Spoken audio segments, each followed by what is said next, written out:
You're listening to the Real Estate Runway podcast, powered by Quattro Capital, where we are all about alternative business and investment strategies to help you amplify life and maximize wealth. Here's your host, the recovering engineer turned multifamily investor, Chad Sutton.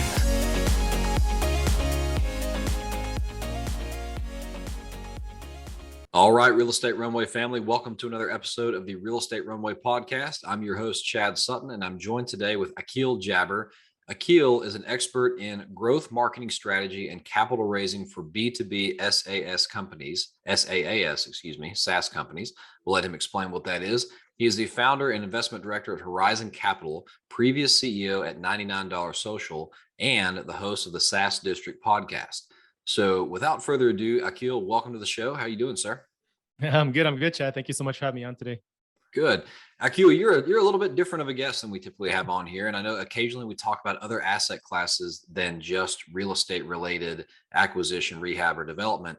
So before we get into that, tell us a little bit about who Akeel is and how you came to the position that you are. And then we'll talk about what this B2B SaaS company concept really is.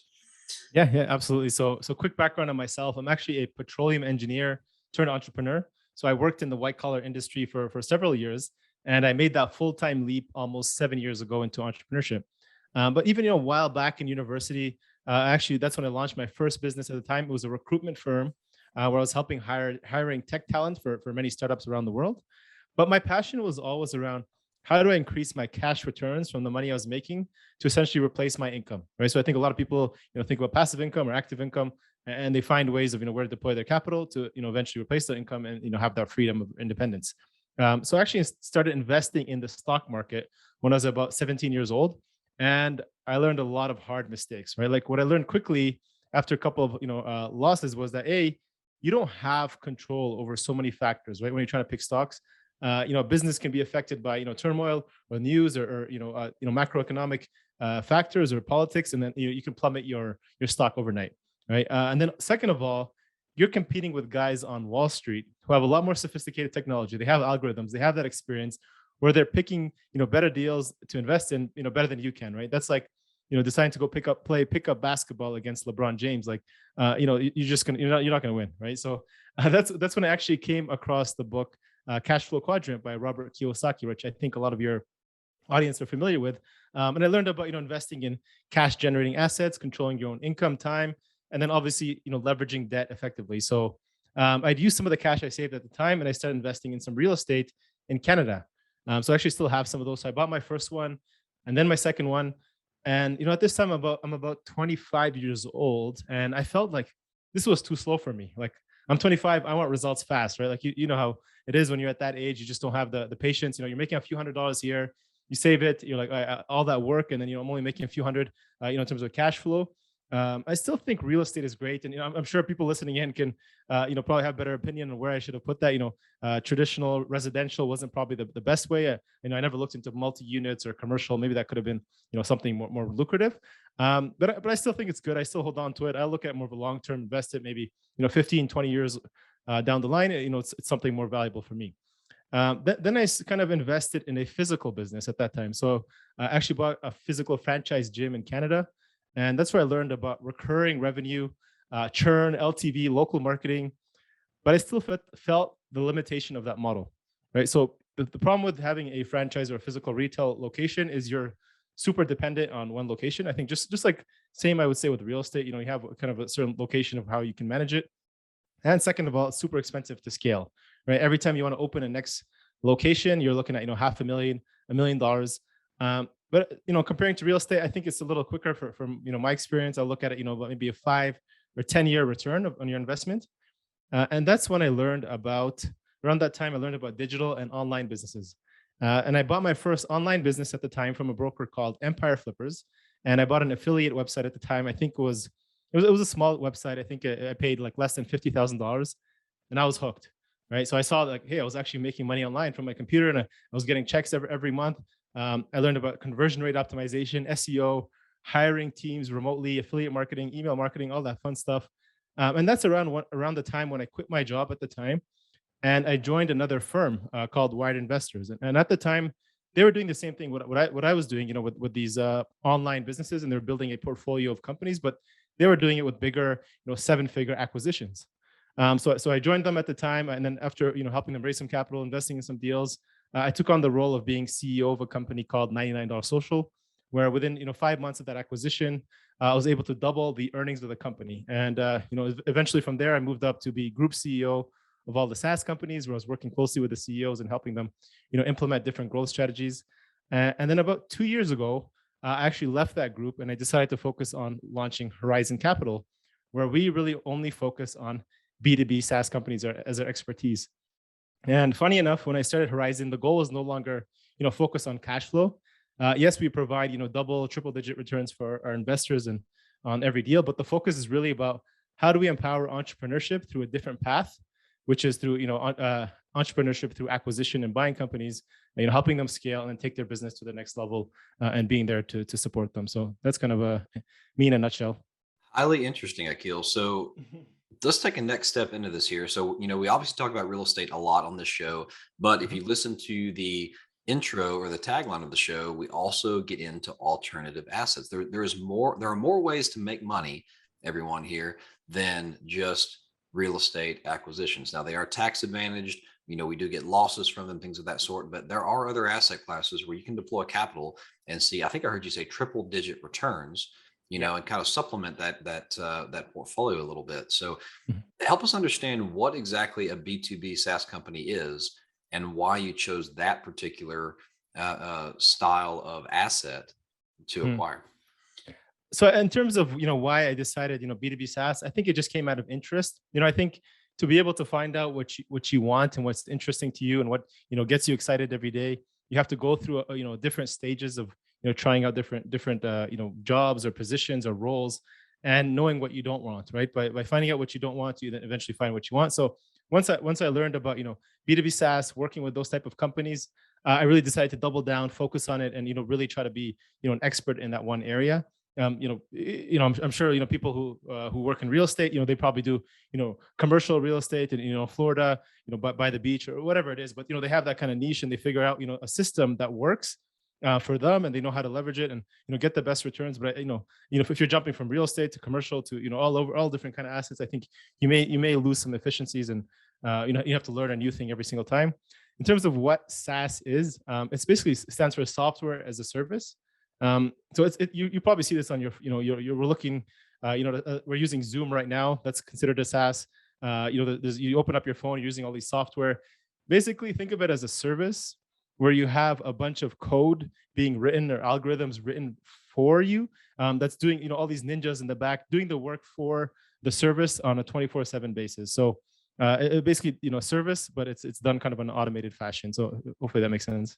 Yeah, absolutely. And so you're really investing in companies where it's not really, not necessarily a brick and mortar business and not necessarily a service industry where you have manual labor doing that service, right? Rather, you have something like a Zoom or like, a chat service or, WhatsApp, something like that. I'm sure if you had been the one to buy those companies, you'd be very well off right now, right? Exactly. Yeah. So tell me a little bit more about this. So, a lot of our listeners are investors, right? And we all collectively invest in each other's real estate projects, things of that sort. So we're all pretty well accustomed to this model of, think about a piece of real estate, especially a piece of operating commercial or multifamily real estate, as a business you're buying. It's a business with a hard asset, and the service we are providing is to provide quality, safe, and affordable housing that people will pay rent for, and we will hire people to maintain and fix up. So think of it as you buy a property from a mom and pop operator that's not being efficiently run. The systems are poor.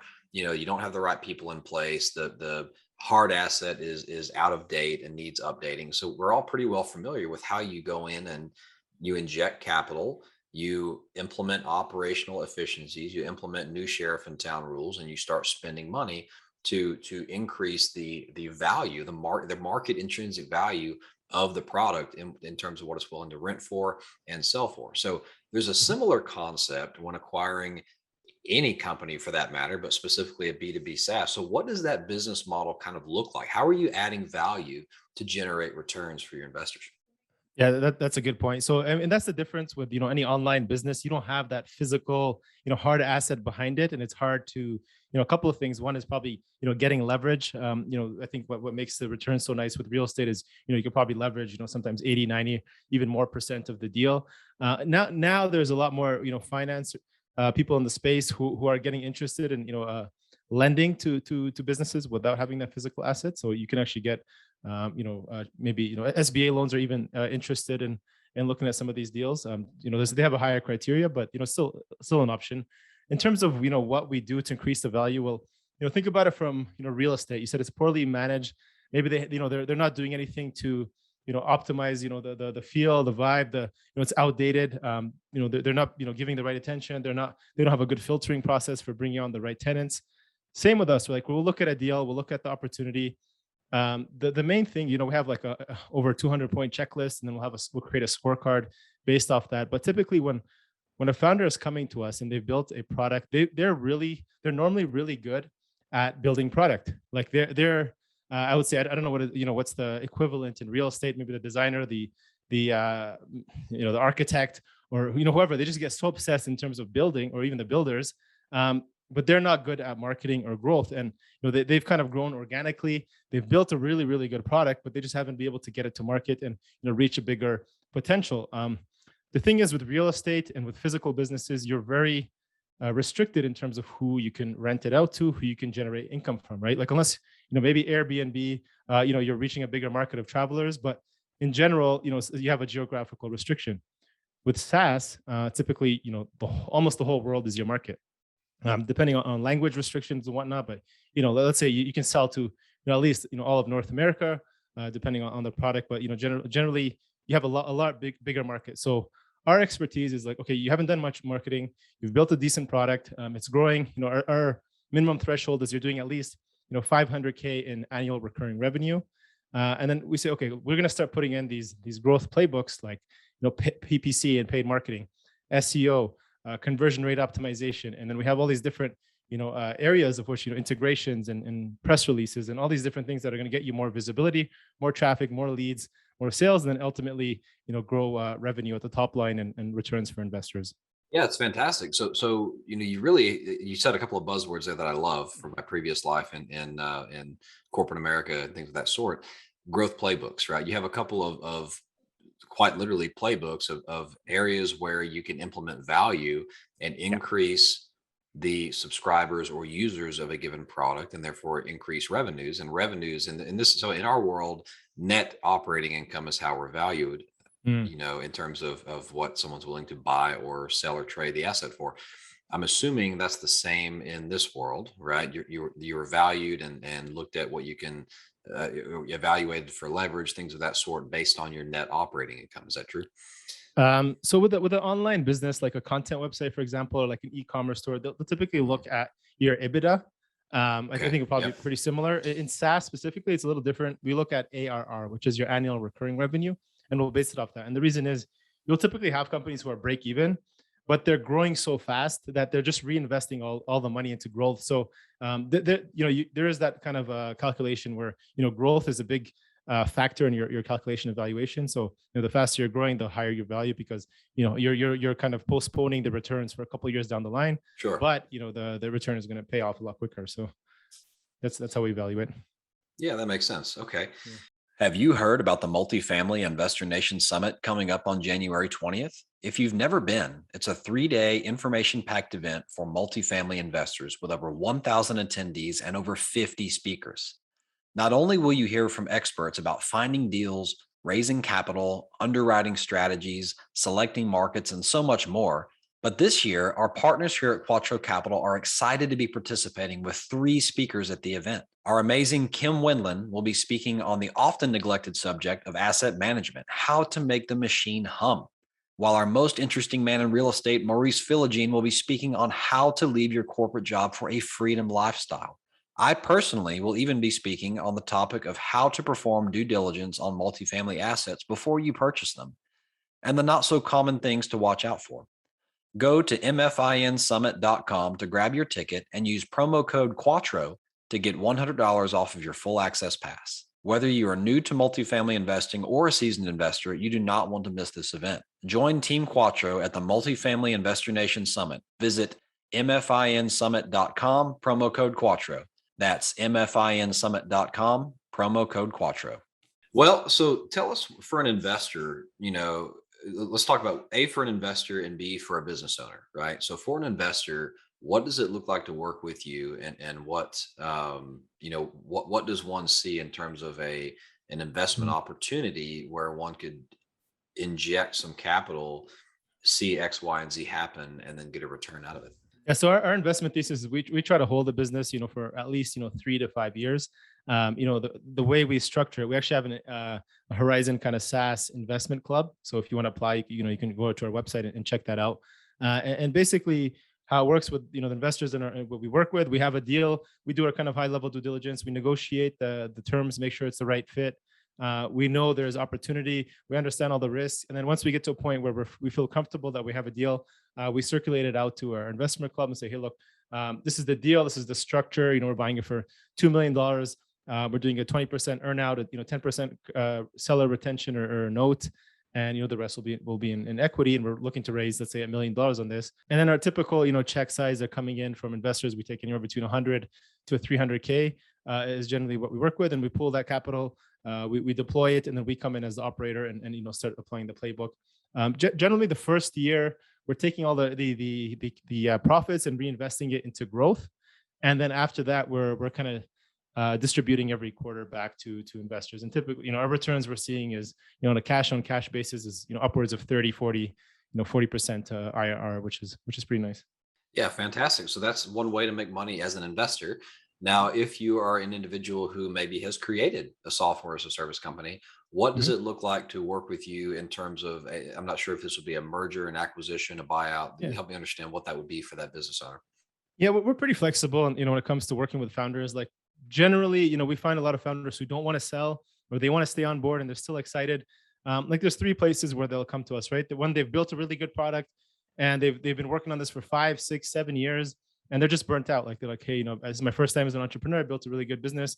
I'm ready to exit, cash out on all my hard work. And that's fine. We'll take over.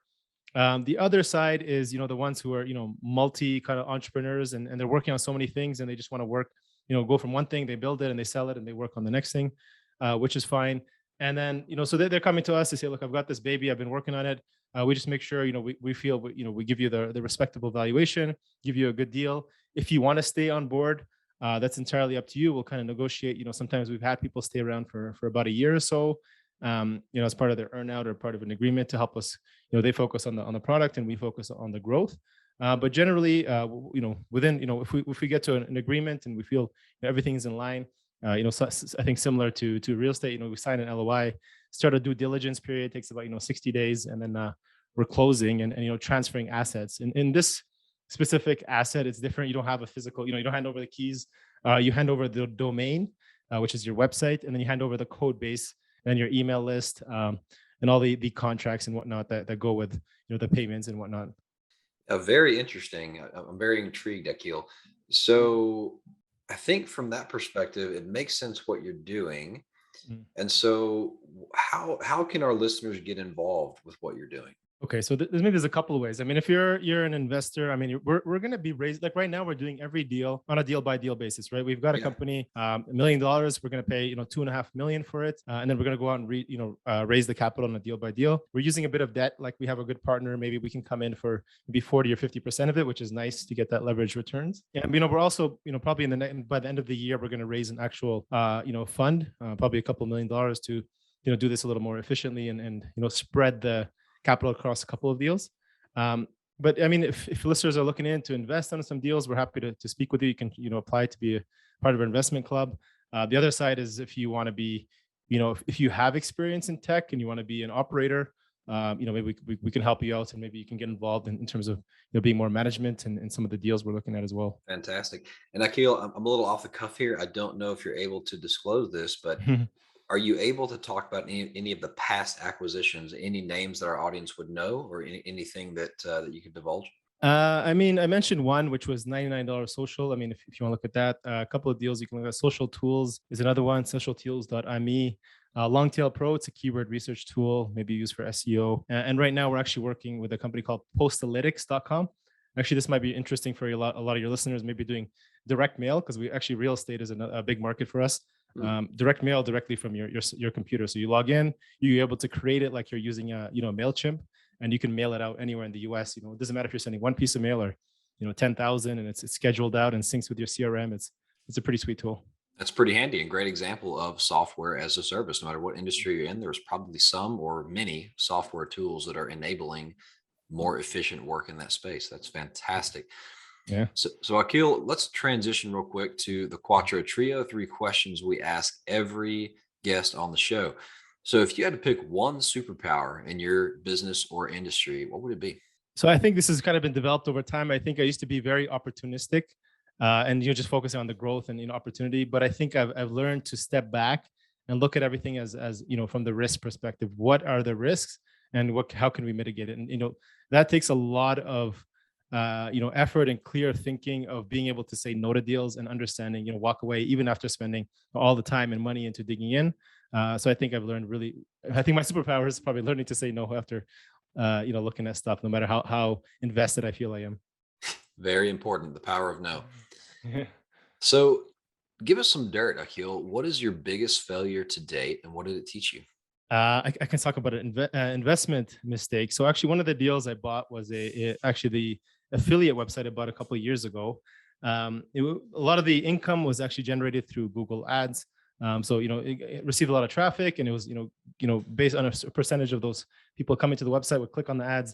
It was generating a couple $1,000s a month from it, which was pretty nice. But what I found was that one page generating over 50% of the traffic. So that's something I've learned really quickly is like, don't invest in deals where 30, 40, 50%. Generally, I look at 30%. Anything over 30%, where it comes from one source of revenue, whether that's in B2B SaaS and that's one client, or one web page that gets all the traffic, or one type of product that makes all most of your sales. I think that's kind of considered high risk, and I think you want to make sure to diversify. So my mistake there was trusting that one page would rank and continue to generate traffic for a long time, but learn the hard way that that's not the case. Yeah, and you can think about that as the difference in risk profile in buying a 100 unit apartment complex or a 5-unit commercial deal where you have one anchor tenant that's 90% of your revenue, right? So it's the same kind of situation. Exactly. All right.